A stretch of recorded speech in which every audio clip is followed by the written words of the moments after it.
Kesempatan Bang Adi dulu, silakan. Otoritas dan legal standingnya apa dulu nih Bang Adi nih? Selaku apa? Ulah bahwa otoritas. Iya ngomong aja, nggak ada standing, nggak ada legal standingnya. Nah pertanyaannya, legal standing apa maksudnya Bang Ron? Anda bicara atas nama membela UGM sekarang, itu legal standingnya apa? Saya tidak membela UGM. Ya udah, kalau enggak ya nggak ada legal standing. Tahan dulu, omong-omong aja. Nah ini, jadi di sini masalahnya para kuclu ini. Jadi secerdas, sepintar, tapi sangat tidak beradab. Ketika orang bicara, dia nyolah. Makanya saya heran kalau misalnya dia ini bangsawan. Sampai hari ini tidak masuk di logika saya ada bangsawan yang memiliki adab seperti ini. Orang sementara bicara dipotong-potong dan tidak ada satu pun juga orang yang dia hadapi dihargai. Semua disamaratakan. Padahal kalau kita melihat latar belakangnya ini kan orang banyak masalahnya ini di masa lalunya. Termasuk kasus Panci itu kan yang kemudian dia disematkan sebagai dewa Panci. Dan itu adalah peristiwa yang paling memalukan menurut saya di seluruh dunia. Yang dilakukan oleh seorang mantan menteri. Anda bukan dari lembaga. Iya saya alumni UGM. Dan nama saya disebut dalam mahkamah itu. Satu-satunya orang yang biar diskusi terarah dulu. Ya. Oke. Ini marah-marah bukan tahan dulu. Makanya tahan.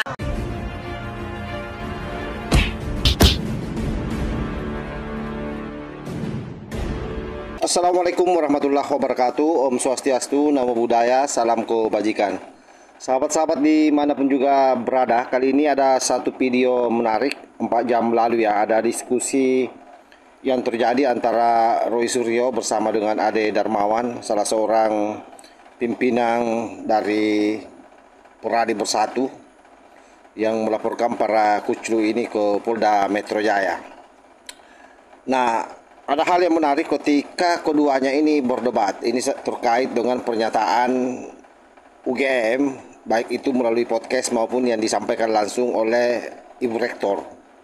Roy Suryo di sini ngeyel, betul-betul tidak lagi mempedulikan pernyataan dari UGM. Jadi seolah-olah pernyataan UGM itu tidak ada artinya bagi mereka. Padahal kita tahu bahwa sesungguhnya ketika kasus ini masuk penyidikan, lalu pernyataan UGM keluar yang langsung oleh rektor yang menyatakan bahwa ijazah Jokowi asli atau otentik, maka sesungguhnya nasib mereka betul-betul sudah ada di Juntandu. Karena ini kemudian memberikan penguatan kepada penyidik untuk segera mentersangkakan ini orang. Jadi sebenarnya ini syarat.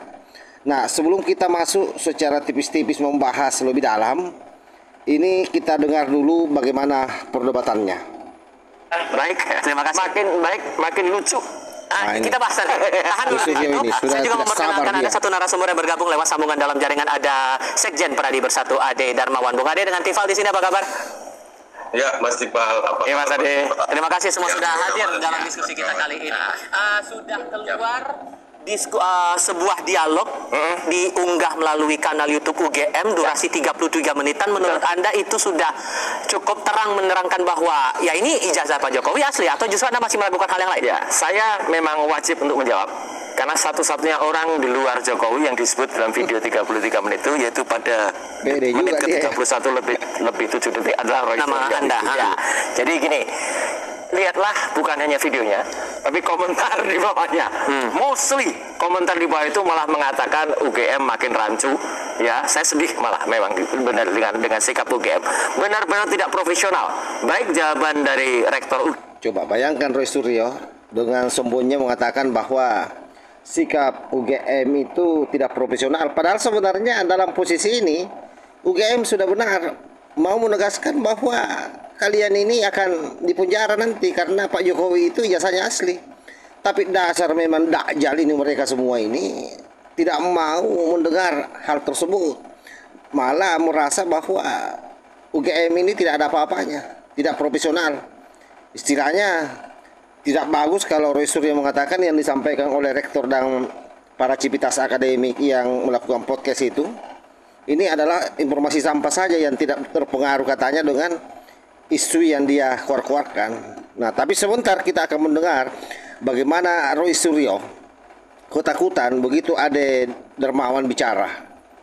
UGM ya, Profesor Dr. Ova Emilia maupun jawaban dari 3 orang itu ya, ada Prof Wening, ada Rektor dan Dr. dekan. Sigit dan dekan itu benar-benar menunjukkan sangat tidak pro.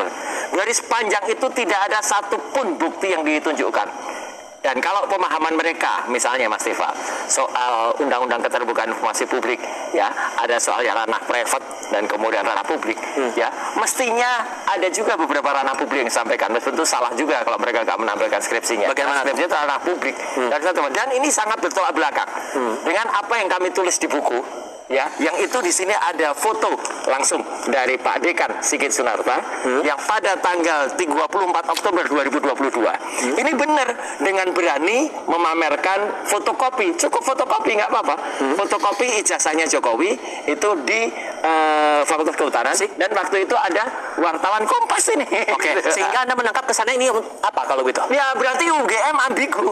Bahkan UGM itu bingung gitu loh. Sekarang mereka mengatakan kemarin sudah tidak ada lagi berkas di kami karena semuanya disita. Ini kan aneh gitu. Nggak mungkin UGM menyerahkan semuanya. Harus ada pertinggal. Satu lagi yang menarik dalam statement dari rektor, ya, yang khusus rektor sendiri bukan yang podcast, ya, itu pada menit ke-3 lebih 55 detik. Ini saya baca biar nggak salah, ya. Hal-hal yang terjadi setelah proses pendidikan dan kelulusan tahun 85 di UGM termasuk pemanfaatan dan perlindungan terhadap desa merupakan ditandaskan oleh OVA. Tanggung jawab yang bersangkutan sebagai seorang alumni. Jadi ini UGM kesannya ya festival dan itu ada di semua komentar mau lari dari tanggung jawab. Tapi kan mereka sudah Nah ini penting diklarifikasi.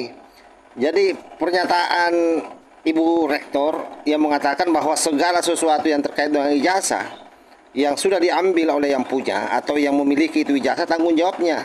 Jadi maksudnya begini, ini kucluk memang ini paling pintar melakukan premingan, membelokkan narasi. Yang saya terjemahkan dari pernyataan Profesor Opa sebenarnya adalah beliau mau menegaskan bahwa ijazah itu ada dalam penguasaan yang punya, yaitu Pak Jokowi. Itu tanggung jawabnya, dia mau perlihatkan atau tidak urusannya. Jadi bukan soal UGM mau lepas tanggung jawab. Justru pernyataan UGM sesungguhnya itu menandakan bahwa beliau bertanggung jawab sebagai lembaga yang mengeluarkan itu dan menyaksikan bahwa ijazah itu asli. Bukan berarti mau lepas tangan. Seolah-olah bayangan Roy Suryo ini bahwa apa yang dia teliti itu akan dibenarkan nanti di pengadilan. Sehingga UGM akan menarik diri lepas tangan dari permasalahan ini. Ini kan omong kosong. Ini yang saya maksud bahwa kelihayan mereka membangun narasi di media sosial. Kalau orang tidak hati-hati menanggapi memang sangat berbahaya. Karena menggiring. Dan satu lagi kehebatan mereka adalah mengulang-ulang terus narasi yang sama. Akhirnya apa yang terjadi? Ketika itu dilakukan secara terus-menerus, maka akan tersimpan di otak kecil masyarakat. Sehingga nanti kecenderungannya orang akan membenarkan yang disampaikan oleh para kucluk ini. Nah ini kita lanjut lagi bagaimana pernyataan daripada Panci. catat bahwa ada bukti bahwa dia datang sudah diterima dari pihak kampus, sudah mendapatkan ijazah juga. Makanya tadi Wening juga mengatakan gitu dengan contoh Oxford tadi kan. Jadi ini mau ada skenario, Mas Iwa. UGM mau mengakui kalau itu BIA, tapi setelah itu yang diteliti oleh kami adalah ijazah palsu yang mungkin dibuat oleh Jokowi di tempat lain, dan UGM tidak mau bertanggung jawab terhadap itu. Jadi seolah-olah Roy Suryo mau mengatakan bahwa Pak Jokowi membuat ijazah palsu di luar. Nah ini kan opini liar lagi nih. Dan kalau kenyataannya benar demikian, UGM katanya mau lepas tangan. Itu yang saya maksud tadi. Padahal sebenarnya maksudnya Ibu Rektor bahwa karena ijazah itu sudah diambil oleh yang punya, maka segala tanggung jawabnya ada sama dia.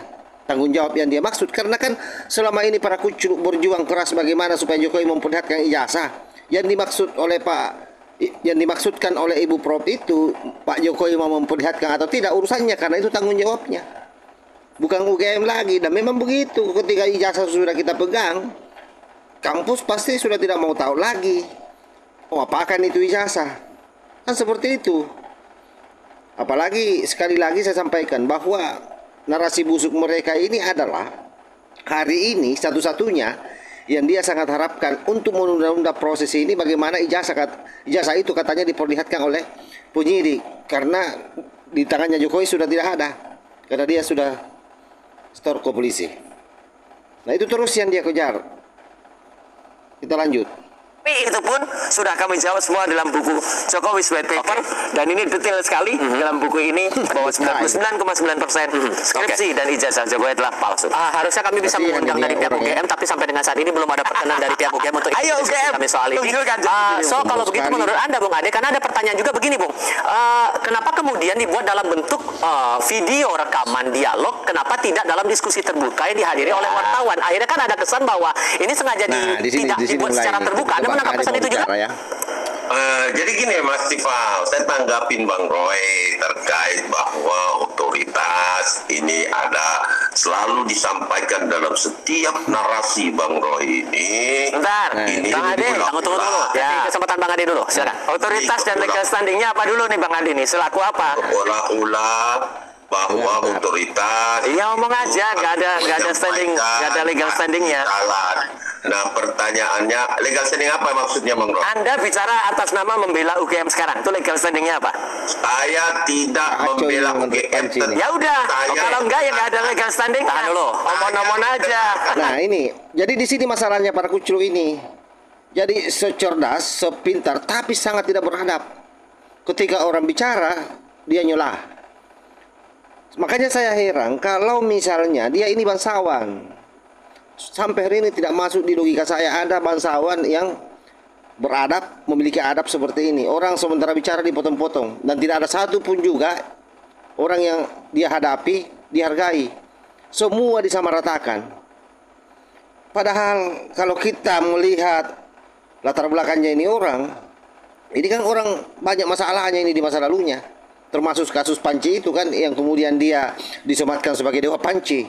Dan itu adalah peristiwa yang paling memalukan menurut saya di seluruh dunia. Yang dilakukan oleh seorang mantan menteri. Kacau kan? Ini coba kita dengar lagi bagaimana dia ngeyel di sini, menahan terus orang mau bicara. Ketawain aja kayak Bung Ade, semangat aja. Anda juga silakan Bung Ade. Bung Ade, silakan aja lanjutkan. ini. Bung Rai, tahan dulu. Ya. Tidak memiliki legal standing mewakili UGM karena Anda mantan mahasiswa UGM. Anda bukan dari lembaga. Iya saya alumni UGM. Bung Rai. Dan nama saya disebut dalam Oke. kata itu dan satu-satunya orang yang Oke, biar diskusi terarah dulu. Ya. Oke. Ini marah-marah bukan Tahan dulu. UGM, Makanya tahan dulu Bung Rai. Saya kasih kesempatan Bung Ade. Mau dijelaskan nggak? Silakan Bung Ade. Jadi Surya ini sangat ketakutan sahabat. Intinya bahwa pasca UGM atau rektorat bicara soal keabsahan ijazah Pak Jokowi, mereka sudah sangat ketakutan. Mereka membayangkan bahwa tidak ada lagi celah untuk bisa selamat. Satu-satunya sekarang upaya yang dia lakukan adalah bagaimana buku itu laku. Dia menjual buku. Ya mungkin karena akhirnya juga sudah lari yang membiayai mereka kan. Sehingga dia butuh dana untuk bertahan hidup. Nah, inilah yang saya maksudkan bahwa manusia-manusia kucluk ini memang tujuannya hanya satu, ingin mempermalukan Pak Jokowi. Jadi bukan dalam kerangka mau menegakkan hukum. Jauh dari situ sahabat ya, jauh. Tetapi yang menjadi soal sekali lagi selalu saya nyatakan, kok masih ada juga orang yang percaya. Nah, karena itulah kenapa kemudian kita ini selalu speak up juga meluruskan narasi-narasi penyesatan mereka. Bayangkan saja Bang Ade ini mau bicara dipotong terus, tidak diberi kesempatan. Karena ketakutan, menganggap bahwa tidak punya legal standing lah, karena dia bukan orang UGM. Nah situasi seperti ini akan terus dimainkan oleh mereka ini selama mereka ini belum dirangking.